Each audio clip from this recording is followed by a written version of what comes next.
अस्सलाम वालेकुम, welcome back to my channel. कैसे हैं आप सब? इंशाल्लाह आप सब लोग खैरियत से होंगे। अल्हम्दुलिल्लाह हम सब भी ठीक हैं। तो ये 9वीं सहरी का व्लॉग है और मैं सहरी बना रही थी और बहुत जल्दी आँख मेरी खुल गई थी। तकरीबन 2 बजे मैं उठ गई थी और यहाँ मैं बना रही थी भुर्जी, अंडे की भुर्जी बना रही थी। उसके लिए मैंने ले लिया था कढ़ाई में तेल और वो जैसे ही गर्म हुआ था तो मैंने उसमें 2 प्याज़ों को स्लाइस करके डाल दिया था। और जैसे ही ये प्याज़ें हल्की सी पिंक होंगी तो मैं इसमें टमाटर डाल दूँगी और बाकी फिर बेसिक मसाले मैं डाल दूँगी।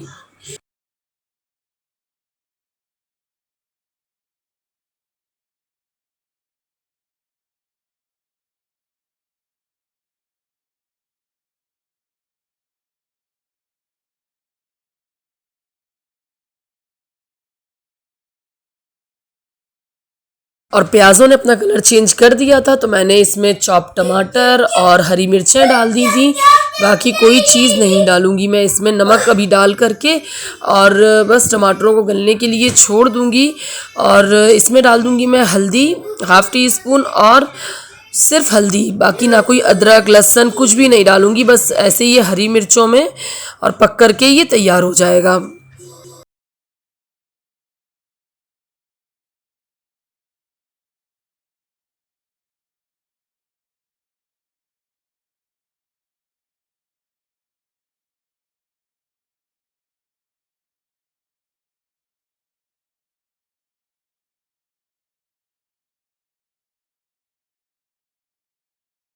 मसाले डाल करके मैंने इसको चला दिया था। अब ढक करके मैं टमाटर प्याज को गलने दूंगी और जैसे ये गल जाएंगे एक चटनी जैसे बन जाते हैं, जैसे टमाटर प्याज की चटनी बनती है वैसे ये बन जाते हैं, तो फिर मैं इसमें अंडे तोड़ करके डाल दूंगी। तकरीबन 5 से 6 अंडे मैंने इसमें डाले हुए थे और मैंने ये तोड़ करके रख दिए थे, बल्कि ट्रे आई हुई थी अंडों की तो उसमें कुछ अंडे चटके हुए थे, हल्के से क्रैक थे, तो वो मैंने फोड़ करके और फ्रिज में रख दिए थे। तो मैंने ये सहरी में भुर्जी बना करके उसको यूज़ कर लिए और अभी बस हल्का सा मिक्स देकर हम इसको ढक करके रख देंगे ताकि एक ये ऑमलेट जैसा बन जाएगा और फिर बाद में हम इसको क्रम्बल करेंगे।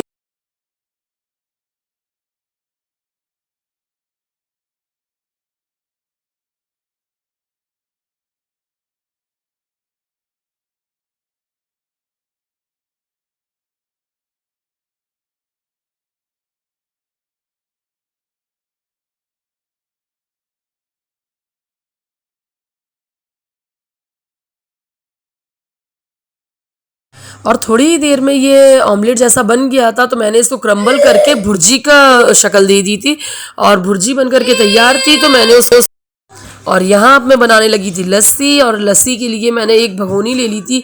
ये एक हाथ से मैं शूट कर रही थी तो मेरी उंगली कैमरे के आगे आ गई थी और मुझे पता ही नहीं चला कैमरा कवर हो गया है मेरी उंगली से। तो मैंने यहाँ सबसे पहले ले ली थी चीनी और जो हमारे पास ग्रेनुअल चीनी होती है वही मैंने ले ली थी। उसमें पहले थोड़ा सा नॉर्मल वाटर डालूंगी, ठंडा पानी नहीं डालेंगे क्योंकि अगर ठंडा पानी डाल देंगे तो चीनी हमारी इसमें मेल्ट नहीं होगी।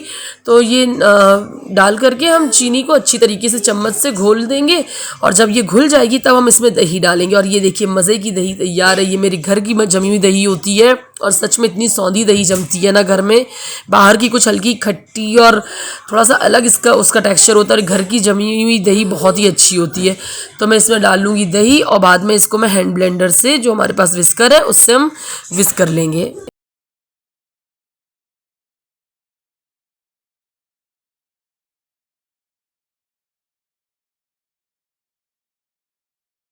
हाफ़ टी स्पून मैंने इसमें इलायची पाउडर डाला था। आप लोग पूरी जो रोज़े होते हैं, पूरे रमज़ान होते हैं, इसमें दही और इलायची का ज़रूर यूज़ किया करें मिक्स करके।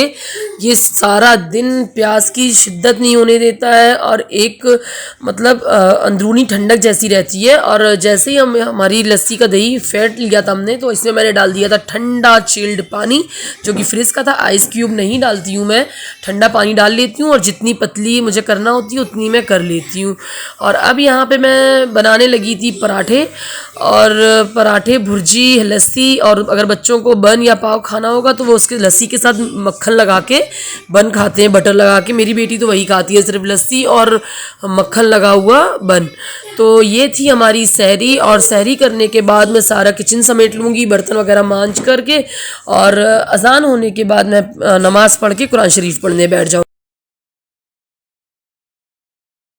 और हम लोग सो गए थे बाद में, और फिर मैं उठी थी तकरीबन 11 बजे, और जो बाकी के थोड़े से काम थे वो मैंने निपटा लिए थे। पोछा झाड़ू वगैरह करना रहता है तो वो मैंने निपटा लिए थे। फिर मैं यहाँ बनाने लगी थी बर्गर। बच्चों ने कुछ भी ज़्यादा बनाने से मना कर दिया था, कहने लगे बस थोड़ा बहुत कुछ बना लें, तो बर्गर बना लिए थे मैंने। तो बर्गर के लिए मैं ले रही थी, मेरे पास जो स्टोर की फ्रीज़ किए हुए शामी कबाब थे चिकन के, वो मैंने ले लिए थे, और एक अंडा फेंट लिया था, और उसमें पहले मैं डिप कर रही थी, फिर बाद में मैं ब्रेड क्रम्स में लगा रही थी। ये ब्रेड क्रम्स ही मेरे घर के बने हुए ब्रेड क्रम्स हैं, और बस इनको मैं इसी तरीके से सारे बना करके ब्रेड क्रम्स में कोट करके रख लूँगी, फिर बाद में तेल में मैं फ्राई कर लूँगी।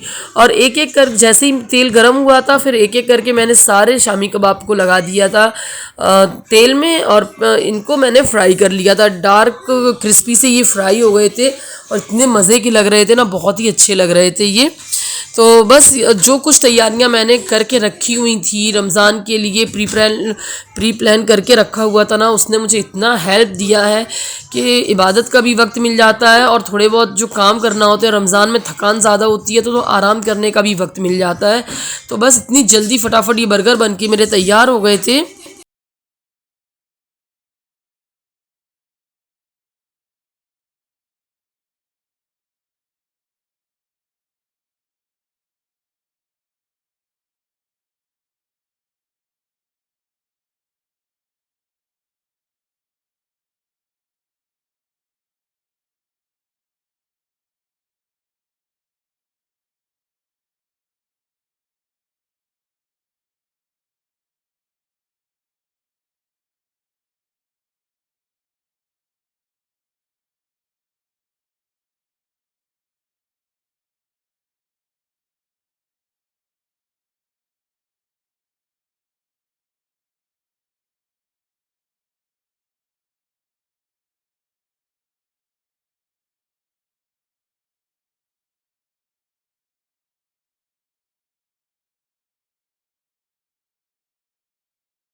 और बर्गर की टिक्की मैंने बना करके रख दी थी, जब तक के लिए मैंने रोल निकाल लिए थे फ्रीज़र से, और उनको भी मैं ऑयल से ब्रश कर दे रही थी, और बाद में मेरा प्री हीट अवन मैंने करके रखा हुआ था उसमें लगा दूंगी। जब तक ये बेक होंगे तब तक के लिए हम बना लेते हैं थोड़ी सी वेजीज बर्गर के लिए, जो हम बर्गर में रखेंगे। तो जो अंडा बचा हुआ था जिसमें मैं पैटी डिप कर रही थी, वही अंडा मैंने ले लिया था, और ऑयल को थोड़ा सा ऑयल डाला था, उसमें वो अंडा डाल करके क्रम्बल कर लिया था। ये मेरी मिक्स फ्रोज़न वेजिटेबल है, जिसमें गाजर है, और ग्रीन अनियन है जो स्प्रिंग अनियन होती है, और शिमला मिर्च है, पत्ता गोभी है। ये सारी सब्जियों को मैं इसमें इसी तरीके से बस सौटे कर लूँगी, और फिर इसमें मेयोनीज़ डाल दूँगी।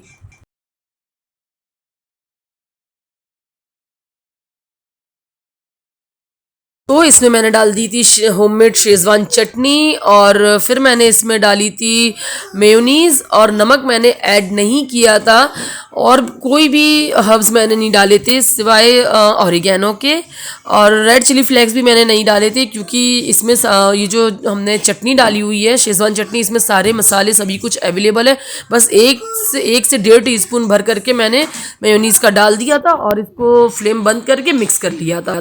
ये क्रीमी सी एक मतलब वेज बनकर के तैयार था, एक फीलिंग बन गई थी।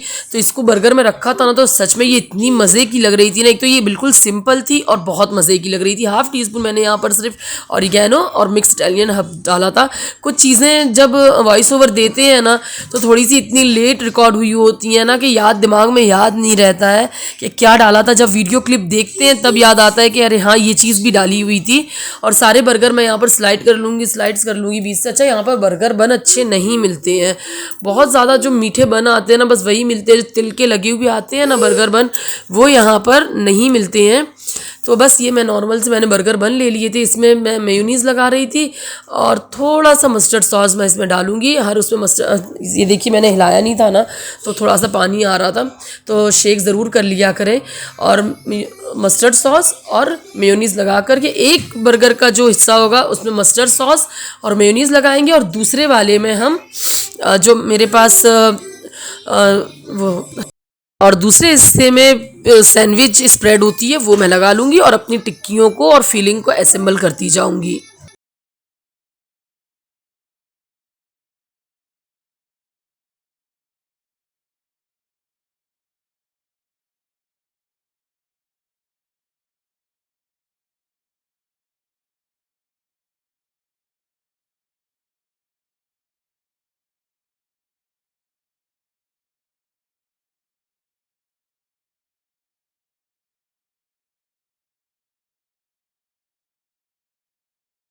और अब यहाँ मैं बनाने लगी थी छोला चना की चाट, जिसके लिए मैंने ले लिए थे बॉइल्ड छोले चने और उसमें मैंने डाली थी चॉप्ड अनियन, चॉप्ड टमाटर, थोड़ी सी हरी मिर्ची और चॉप्ड गाजर मैंने डाली थी। और उसके लिए मैंने ले लिया था दही। दही को फेंट करके इसमें मिला लूँगी और फिर थोड़े बहुत जो स्पाइसेस होंगे वो डाल लूँगी। तो स्पाइसेस में मैंने डाला था हाफ टी स्पून लाल चिली का पाउडर और 1 टीस्पून पुदीना पाउडर जो गोलगप्पे का मसाला आता है वो, और 1 टीस्पून मैंने डाला था इसमें चाट मसाला और थोड़ा सा नमक डाल दूँगी और बाद में दही डाल करके मिक्स करके रख दूँगी। मज़े की बहुत यमी सी चाट बनी थी। ये जो चनों की चाट होती है ना, इनका एक फ़ायदा ये होता है इसमें ऑयल का यूज़ बिल्कुल नहीं होता है, बहुत कम। अगर चाहें तो आप फ्राई कर लें चनों को, वरना आप ऐसे ही बना सकते हैं जैसे मैंने बनाई हुई है।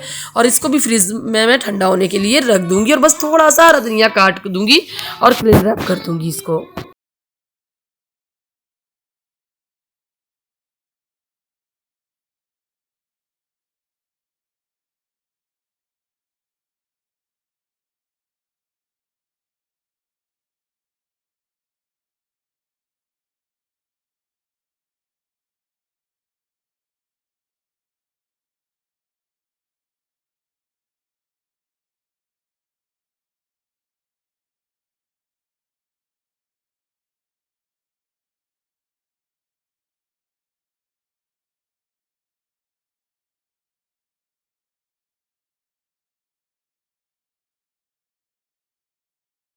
और अभी तक अगर आपने मेरे चैनल को लाइक शेयर सब्सक्राइब नहीं किया है तो जल्दी जल्दी से मेरे चैनल को सब्सक्राइब कर लें और बेल आइकन को भी प्रेस कर लें। मज़े मज़े की रेसिपीज़ के लिए मेरे चैनल को जल्द से जल्द आप सब्सक्राइब करें। और यहाँ मैं बनाने लगी थी एक ड्रिंक बना रही हूँ रमज़ान के लिए, जिसके लिए मैंने ले लिया है हैंडफुल ऑफ पुदीना और फिर मैंने उसमें डाला है 2 से 3 टेबल स्पून शक्कर। और इन दोनों चीज़ों को मैं अच्छे से कूट करके, पहले चीनी को भी कूटूंगी पुदीने के साथ और इसको पूरा घुलने तक, ये जैसे कि थोड़ी थोड़ी दरदरी सी पिस जाएगी, फिर इसमें मैं डाल लूँगी पानी। और इसमें मैं डाल रही हूँ यहाँ पर काला नमक, 1 टीस्पून मैंने डाला है काला नमक और पानी डाल करके मैं इसको अच्छी तरीके से घोल रही थी ताकि ये पूरी चीनी डिज़ोल्व हो जाए इसमें। और इसको अब हम छान लेंगे इसको हम। और इसमें मैंने डाला था आधा नींबू और एक पूरा ऑरेंज संतरा पूरा निचोड़ दिया था मैंने इसमें। और यहाँ मैंने ले लिए थे एक प्लेट में काला नमक और सफ़ेद नमक मिला लिया था दोनों को, और इसमें मैं ग्लास के ऊपर नींबू को सिर्फ इस तरीके से लगा रही थी ताकि वो नींबू की जो ग्लास की जो एजेस हैं वो गीली हो जाएं, जिससे हमारा ये नमक जो है इसमें अच्छी तरीके से चिपक जाए। बस मैंने इसी तरीके से सारे ग्लासों में कोटिंग कर ली थी नमक की। और इसमें आप चाहें तो थोड़ी सी लाल मिर्च भी इसमें मिला सकते हैं। अब मैं डाल रही हूँ यहाँ पर एक नींबू निचोड़ रही हूँ और एक संतरे का जूस निचोड़ रही हूँ। और ये जो पूरा मिक्सचर है इसको हम छान लेंगे ताकि जो भी इसके अंदर बीजे गए होंगे और पुदीने के पत्ते हैं वो सारे के सारे छन जाएं, निकल जाएं। और फिर बाद में हम इसको एक जग में पोर करके रख लेंगे।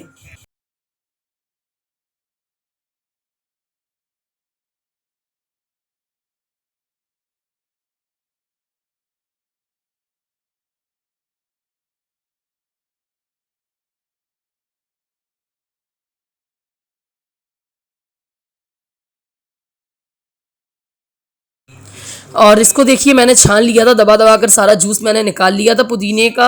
और बस इसको मैंने जग में डाल लिया था ये मिक्सचर को। और ये इतने मज़े का बनता है ना, इतना रिफ़्रेशिंग होता है। आप इसको ज़रूर यूज़ करें, ज़रूर बनाएं, आप ट्राई ज़रूर करें। और इसमें मैंने डाल दिया था क्लब सोडा और ये इतने मज़े का बन गया था ना, इतना रिफ़्रेशिंग था। इसको डायरेक्ट इफ्तार के वक्त फ़ौरन के फ़ौरन नहीं कंज्यूम करना है किसी को भी। पहले आप पानी पिएं, कुछ खाएं, उसके बाद इसको लें और काफ़ी रिफ़्रेश रिफ़्रेशिंग होता है और बहुत ज़्यादा एनर्जेटिक भी होता है।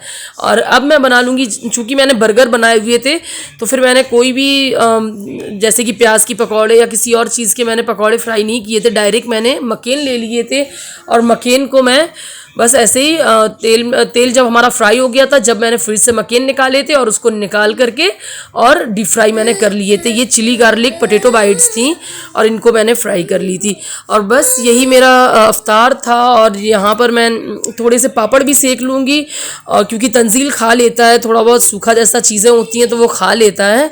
और अगर आपको मेरी वीडियो, मेरे रेसिपीज़, मेरे व्लॉग अच्छे लग रहे हो तो प्लीज़ मेरे चैनल को लाइक, शेयर, सब्सक्राइब ज़रूर करें और बेल आइकन को ज़रूर प्रेस कर दिया करें।